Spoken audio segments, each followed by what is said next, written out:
नमस्कार, KP news 24/7 में आपका स्वागत है। मैं हूं अश्विनी आपके साथ। आइए सबसे पहले एक नजर डालते हैं आज के मुख्य समाचारों पर। भाजपा जिला अध्यक्ष के बेटे को बीच चौराहे पर पीटते रहे बदमाश, पुलिस बनाती रही वीडियो। सुरेश के बयान से चन्नापटना उपचुनाव के मैदान में भड़की चिंगारी। पिता के बिना ये चुनाव लड़ना बहुत कठिन, पर्चा भरने से पहले भावुक हुए बाबा सिद्दीकी के बेटे जिशान। यूनुस शेख ने कहा, निराशा शरद पवार से नहीं। जम्मू कश्मीर अखनूर में आतंकियों ने सेना के काफिले पर घात लगाकर किया हमला, मुठभेड़ में 3 आतंकी हुए।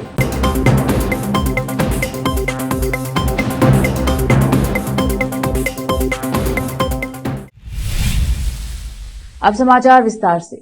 हाल ही में मुझे वैश्विक क्षमता केंद्र पर AMCHAM सम्मेलन में बोलने का सौभाग्य मिला। कर्नाटक नवाचार और तकनीकी नेतृत्व के प्रतीक के रूप में खड़ा है और भारत में सभी GCC में 30% का घर है और राष्ट्रीय प्रतिभा पूल में 34% हिस्सेदारी रखता है। कर्नाटक वर्तमान में 875 GCC इकाइयों के साथ अग्रणी है और 2030 तक हमारा लक्ष्य है। GCC रोजगार और आर्थिक विकास के प्रमुख चालक हैं जो राज्य की समृद्धि में महत्वपूर्ण योगदान देते हैं। इस क्षेत्र में 1.6 मिलियन से अधिक पेशेवर के साथ हम अगले दशक में 12 से 14% की चक्रवृद्धि वार्षिक वृद्धि दर की आशा करते हैं। हाल ही में वैश्विक दक्षता केंद्र पर AMCHAM सम्मेलन में भाग लेना बहुत खुशी की बात है। कर्नाटक नवाचार और तकनीकी नेतृत्व के प्रतीक के रूप में खड़ा है और भारत में सभी GCC का 30% और देश में प्रशिक्षित पेशेवरों की संख्या का 34% हिस्सा है। कर्नाटक वर्तमान में 875 GCC इकाइयों के साथ अग्रणी है। 2030 तक हमारा लक्ष्य है 500 नए GCC, 3.5 लाख नौकरियां, $5 अरब का निवेश। GCC रोजगार और आर्थिक विकास का एक प्रमुख चालक होगा। वे राज्य की समृद्धि में महत्वपूर्ण योगदान देते हैं। इस क्षेत्र में 1.6 मिलियन पेशेवर के साथ हम अगले दशक में 12 से 14% की लक्ष्य वार्षिक वृद्धि दर हासिल करने की उम्मीद करते हैं। प्रधानमंत्री मोदी और स्पेन के प्रधानमंत्री पेड्रो सांचेज ने आज Vadodara Tata airbase C295 project का उद्घाटन किया, जो भारत के एरोस्पेस क्षेत्र के लिए एक ऐतिहासिक क्षण है। यह भारतीय धरती पर किसी निजी कंपनी की तरफ से बनाया गया पहला मिलिट्री प्लांट है। बड़े पैमाने पर रोजगार के अवसर पैदा करने से लेकर भारतीय एरोस्पेस सेक्टर को मजबूत बनाने तक यह मील का पत्थर भारत की आत्मनिर्भरता में एक महत्वपूर्ण छलांग का प्रतीक है। इस प्रोजेक्ट का उद्घाटन आत्मनिर्भर की भावना को आगे लेकर जाती है, जिसका मेक इन इंडिया पहल में समर्थन किया गया है। समझौते के तहत वडोदरा प्लांट में कुल 40 विमान बनाए जाएंगे, जबकि एयरबेस सीधे 16 विमानों की सप्लाई करेगा। टाटा एडवांस्ड सिस्टम्स को भारत में 40 विमान बनाने का काम सौंपा गया है। राजस्थान के 12 जिले में मारपीट का एक वीडियो सामने आया है। बताया जा रहा है कि कुछ बदमाशों ने बीजेपी भाजपा जिला अध्यक्ष के बेटे की चौराहे पर सरेआम पिटाई कर दी। वहीं चौंकाने वाली बात यह है कि जिस वक्त युवक की पिटाई की जा रही थी, उस वक्त पुलिस भी वहां मौजूद थी, जबकि पुलिस एक्शन लेने के बजाय इस घटना का वीडियो बना रही थी। इस घटना के बाद 12 पुलिस सवालों के घेरे में आ गई है, क्योंकि पुलिस के रहते चौराहे पर मारपीट की घटना को अंजाम दिया जा रहा था। बताया जा रहा है कि जिस युवक के साथ मारपीट की गई वह बीजेपी जिला उपाध्यक्ष निर्मल माथोड़िया का बेटा प्रतीक माथोड़िया और उसका एक साथी भी था। लेकिन इस मारपीट में सबसे बड़ी बात यह रही कि वहां मौजूद पुलिसकर्मी घटना को रोकने के बजाय उसका वीडियो बनाते नजर आए। सुरेश ने कहा कि चन्नापटना उपचुनाव की पृष्ठभूमि DK सुरेश ने कल निर्वाचन क्षेत्र के कोडम्बली में प्रचार किया था। इस समय सुरेश ने JDS नेताओं से बदला लेने के लिए पूर्व प्रधानमंत्री HD देवेगौड़ा पर हमला बोला था। देवेगौड़ा कल एम्बुलेंस के साथ प्रचार करने आएंगे। सुरेश ने कहा कि वे भी प्रचार में आए और उनका स्वास्थ्य भी अच्छा रहे। कांग्रेस छोड़कर अजित पवार के नेतृत्व वाली राष्ट्रवादी कांग्रेस पार्टी में शामिल होने वाले जिशान सिद्दीकी बांद्रा पूर्व विधानसभा सीट से चुनाव लड़ने जा रहे हैं। साल 2019 में जिशान सिद्दीकी इस सीट से कांग्रेस के टिकट पर पहली बार चुनाव लड़े और विधायक बने थे। आज नामांकन दाखिल करने से पहले जिशान ने अपने पिता को याद करते हुए कहा कि ये चुनाव पिता के बिना लड़ना बहुत कठिन है। पिता चले गए, दल बदल गया, सब कुछ इतना जल्दी हुआ कि मुझे सोचने का समय भी नहीं मिला। मेरे पिता के जाने के बाद मैंने बहुत लोगों के चेहरे बदलते देखे हैं। उन्होंने आगे कहा कि आदित्य ठाकरे मेरे अच्छे दोस्त हैं। वर्ली सीट के लिए उनको शुभकामनाएं। उनके मेरे भाई वरुण सरदेसाई मेरे खिलाफ मैदान में हैं, लेकिन बड़ी चुनौती नहीं है। जनता और उनका प्यार मेरे साथ है। रुकते हैं छोटे से ब्रेक के लिए, जल्द लौटेंगे ब्रेक के बाद। हिंदुस्तान के हर कोने में हम हैं मौजूद। 24 घंटे हालात पर गहरी नजर, खबरों से जुड़े चुपते सवालात, और आपको दिखाता है धार्मिक, सामाजिक, राजनीतिक, लोकल और इंटरनेशनल न्यूज की सबसे बेहतर कवरेज, जो आपको रखती है हर पल बाखबर। देश और दुनिया भर की खबर के लिए देखते रहें KP news 24/7। Noor education trust Bidar की ओर से चलाए जाने वाला Noor M Ed and B Ed college Bidar, recognized by NCTE Delhi and affiliated to Bidar University Bidar.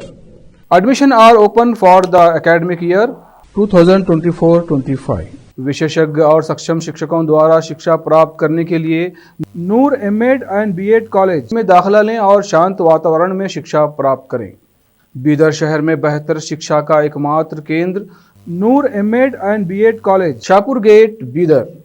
Phone numbers 9945283920, 8482221297। Break के बाद स्वागत है आपका, देखते हैं समाचार। महाराष्ट्र एससीपी महाराष्ट्र अल्पसंख्यक उपाध्यक्ष यूनुस शेख ने कहा है कि मेरी निराशा शरद पवार से नहीं बल्कि पार्टी के अल्पसंख्यक अध्यक्ष शमीम खान से थी और यह रहेगी। चुनाव और इच्छा शक्ति के कारण हम शांत हैं, लोगों के लिए काम करता हूं, लेकिन शमीम खान के साथ मेरा विवाद अभी भी शुरू हुआ है। जितेंद्र अहवाद ने आश्वासन दिया है कि एक नई किताब जारी की जाएगी। जितेंद्र अहवाद के साथ मेरी अब तक लगभग 4 बार झड़प हो चुकी है, लेकिन मैं हमेशा इस बारे में सोचने से पीछे हट जाता हूं। मेरे समुदाय और मुद्रा के विकास के लिए उनका अच्छा काम कर रहे हैं। प्रधानमंत्री नरेंद्र मोदी द्वारा उठाए गए डिजिटल अरेस्ट घोटाले के मुद्दे पर केंद्रीय मंत्री धर्मेंद्र प्रधान ने कहा, भारत एक वैश्विक डिजिटल महाशक्ति के रूप में उभर रहा है। ऐसे समय में इसकी नई चुनौतियां सामने आ रही हैं। हमें इसका गहन अध्ययन करना होगा और नई चुनौतियों का सामना करना होगा। प्रधानमंत्री मोदी का आह्वान देश में डिजिटल दुनिया से जुड़े लोगों को एक नई राह दिखा रहा है।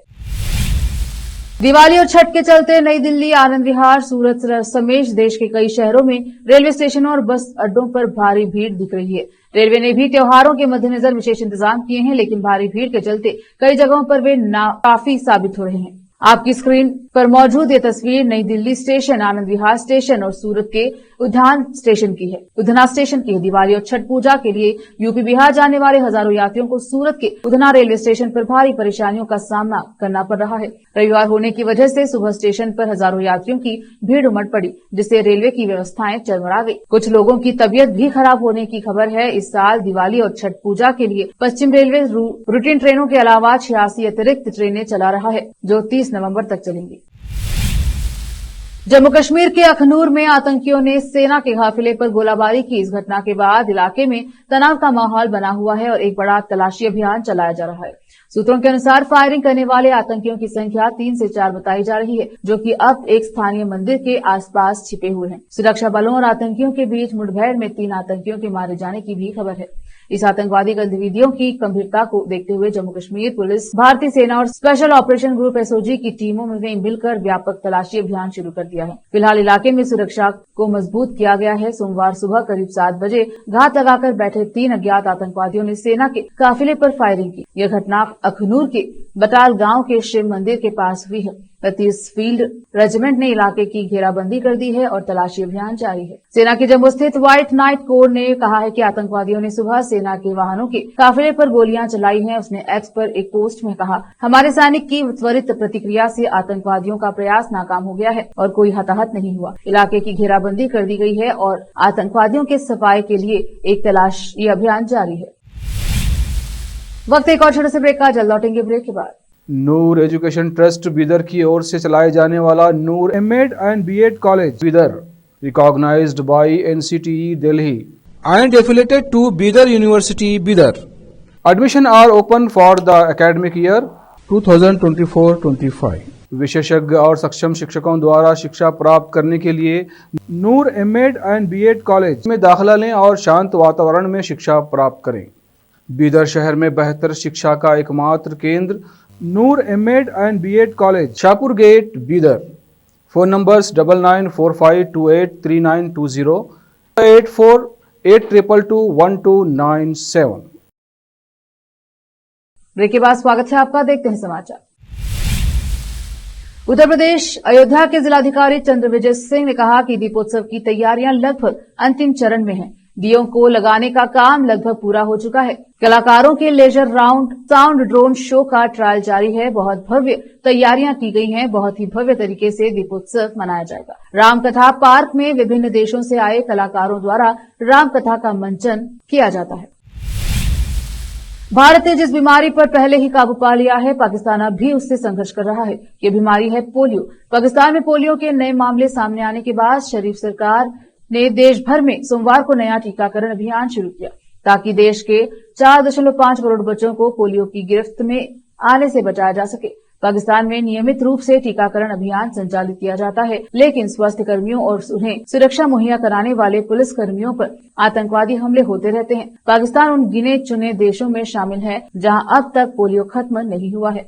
प्रधानमंत्री शहबाज शरीफ की सलाहकार आयशा रजा फारूक ने बताया है कि पोलियो के मामले में वृद्धि हो जाने के कारण इस साल तीसरी बार टीकाकरण अभियान शुरू किया गया है, जो रविवार तक जारी रहेगा। उन्होंने एक बयान में कहा है कि इस बार हम पोलियो से लड़ने के लिए और जोर शोरों से अभियान चला रहे हैं। फारूक ने बताया है कि 5 वर्ष से कम उम्र के बच्चों को घर घर जाकर टीकाकरण किया जाएगा तथा उनकी रोग प्रतिरोधक क्षमता बढ़ाने के लिए विटामिन ए की खुराक दी जाएगी। प्रधानमंत्री शहबाज शरीफ ने हाल ही में स्वास्थ्य कर्मियों से मुलाकात की थी और उनसे कहा कि वह घर घर जाकर पोलियो के लिए टीका लगाए, जिससे कोई भी बच्चा वंचित न रह सके। फारूक ने बताया कि इस साल अब तक पाकिस्तान के 71 जिलों में पोलियो के 41 मामले दर्ज किए गए हैं। इनमें से अधिकतर मामले दक्षिण पश्चिम बलूचिस्तान और दक्षिणी सिंध प्रांत के सामने आए हैं। इसके बाद खैबर पख्तूनख्वा प्रांत और पूर्वी पंजाब प्रांत से मामला सामने आए हैं। फिर से एक नजर आज के मुख्य समाचारों पर। भाजपा जिलाध्यक्ष के बेटे को बीच चौराहे पर पीटते रहे बदमाश, पुलिस बनाती रही वीडियो। सुरेश के बयान से चन्नापटना उपचुनाव के मैदान में भड़की चिंगारी। पिता के बिना ये चुनाव लड़ना बहुत कठिन, पर्चा भरने से पहले भावुक हुए बाबा सिद्दीकी के बेटे जिशान। यूनुस शेख ने कहा, निराशा शरद पवार से नहीं। जम्मू कश्मीर अखनूर में आतंकियों ने सेना के काफिले पर घात लगाकर किया हमला, मुठभेड़ में 3 आतंकी हुए।